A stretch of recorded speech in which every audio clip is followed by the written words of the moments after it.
Welcome to आला mechanical master channel. आप सभी से रिक्वेस्ट है कि इस चैनल को ज़्यादा से ज़्यादा सब्सक्राइब, लाइक, शेयर और कमेंट करें ताकि आप तक नोटिफिकेशन मिलता रहे। आज का टॉपिक है what is electrical actuator. Actuator के बारे में थोड़ा सा समझेंगे और selection of electrical actuator for walls, यानी वॉल्स इंडस्ट्री में इलेक्ट्रिकल एक्चुएटर का सिलेक्शन कैसे होता है उसको भी थोड़ा सा समझने की कोशिश करेंगे और किस किस पॉइंट्स को हम ध्यान रखना होता है उसको भी जानना ज़रूरी है हमारे लिए। What is actuator? Basically actuator जो होता है ऑटोमेशन के लिए यूज़ करते हैं प्रोसेस इंडस्ट्री में। तो एक्चुएटर्स क्या है? एक डिवाइस है जो वाल्व को कंट्रोल करने के, यानी कि ओपनिंग को कंट्रोल करने के लिए इस्तेमाल किया जाता है। बेसिकली क्या है? Valve actuators are device use to position a valves, यानी कि ओपनिंग, यानी कि फुल वॉल को ओपन करना है, क्लोज करना है, या फ्लो को रेगुलेट करना है या मॉड्यूलेट करना है। इसके लिए हम एक्चुएटर का इस्तेमाल करते हैं।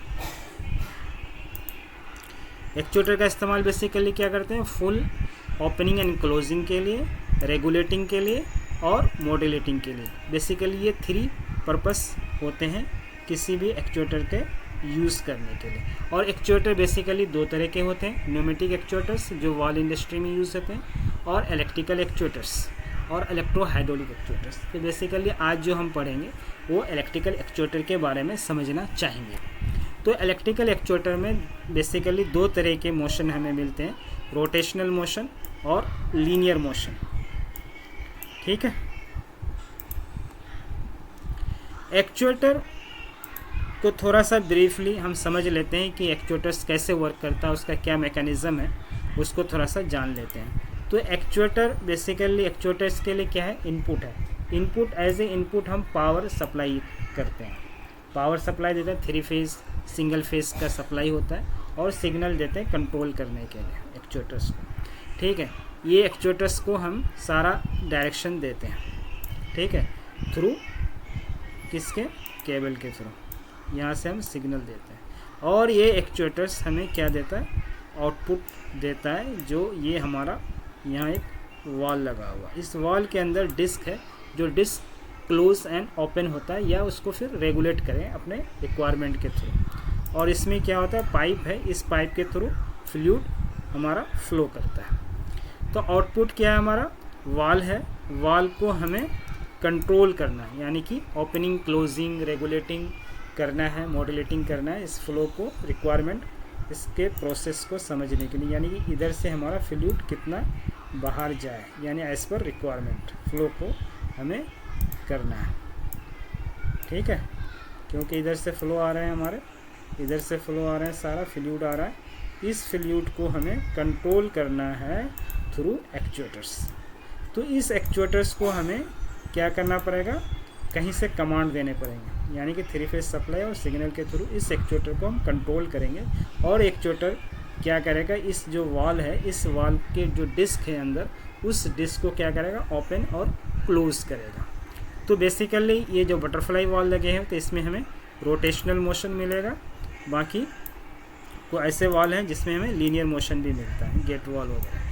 तो इसके लिए अलग से एक पीपीटी है, आप वहाँ जा करके पढ़ सकते हैं और समझ सकते हैं दूसरे हमारे पीपीटी में। बेसिकली जो वॉल इंडस्ट्री में 2 तरह के एक्चुएटर्स, जो इलेक्ट्रिकल एक्चुएटर्स हैं, वो 2 तरह के इस्तेमाल होते हैं, मल्टी टर्न एक्चुएटर्स और क्वार्टर टर्न एक्चुएटर्स। ठीक है।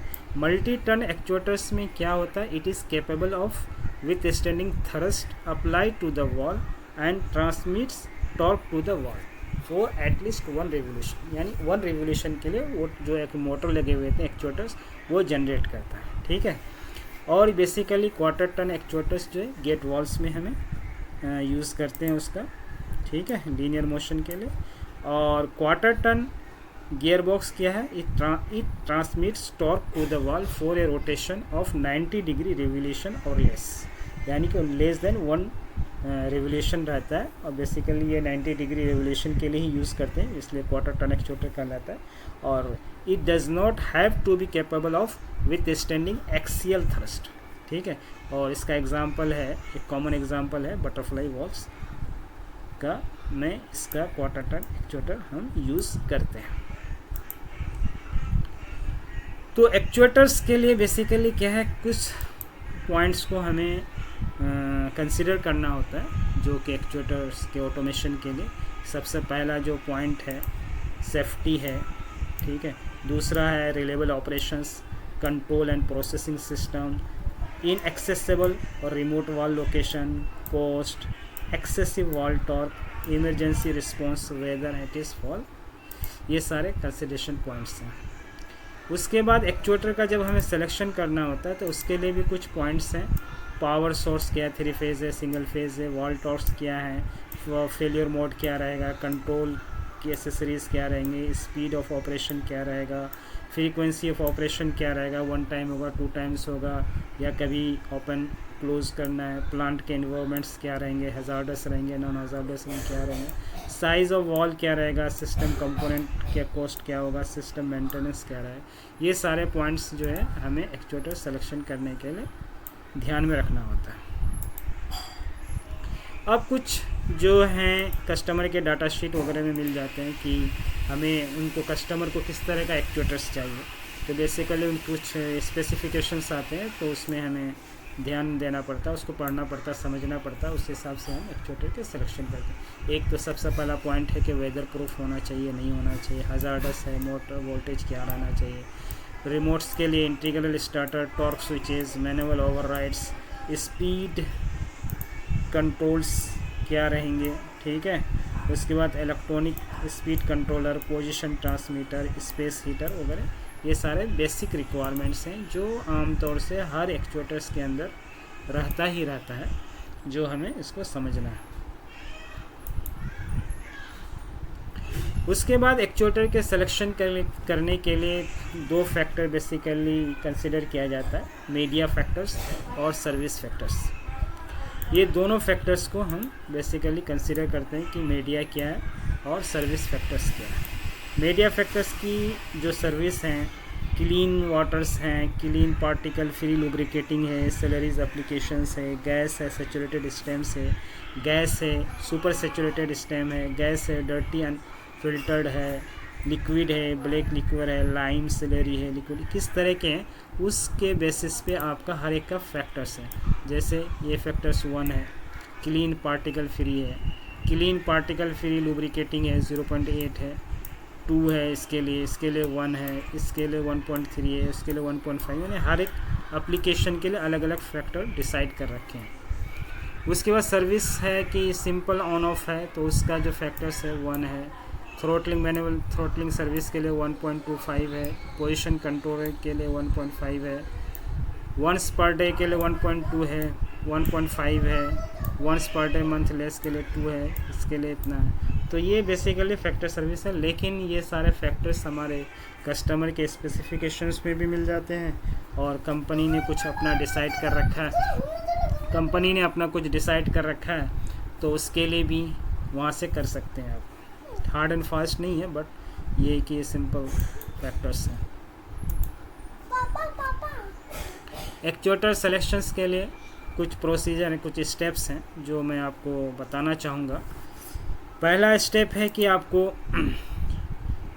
स्टेप है वॉल का टॉर्क जानना, यानी कि ये वॉल मैन्युफैक्चर से कैटलॉग में मिल जाएंगे। फैक्टर ऑफ सेफ्टी, यानी कि मैनुअल फैक्टर और सर्विस फैक्टर जो प्रीवियस स्लाइड में था उससे आप मल्टीप्लाई करके टोटल फैक्टर ऑफ सेफ्टी बना लेंगे। फिर टोटल टॉर्क जो होगा वो कर लेंगे आप, टोटल यानी factor of safety multiply by torque कर लेंगे। फिर उसके बाद एक्चुएटर्स के कैटलॉग में जाएंगे, वहाँ से ग्रेटर देन, यानी कि ये जो टॉर्क है आपका फैक्टर ऑफ सेफ्टी के साथ, ये टॉर्क से आपका एक्चुएटर का टॉर्क का जो आउटपुट टॉर्क होगा वो ज़्यादा होना चाहिए।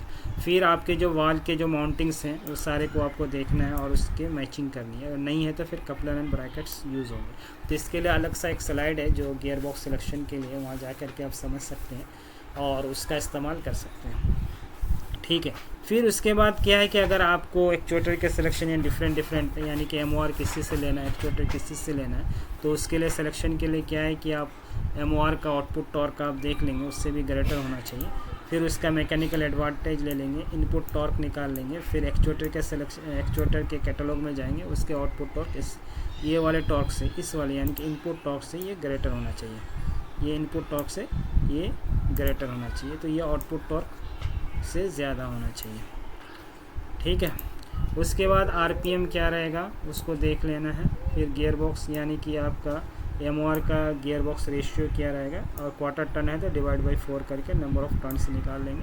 और उसके बाद ऑपरेटिंग टाइम निकाल लेंगे, यानी कि जो number of revolution multiply by 60 divide by RPM करके आपका सेकंड्स आ जाएंगे, यानी टाइम में आपका आ जाएगा, कितना रिक्वायरमेंट रहेगी आपकी टाइम की वो आ जाएंगे। बेसिकली दो फैक्टर्स हैं, एक टॉर्क है और टाइम रिक्वायरमेंट है, तो ये दोनों चीज़ को आपको मीट करना ज़रूरी है। तो उसके बाद आप इसको ध्यान में रखेंगे। Thank you very much.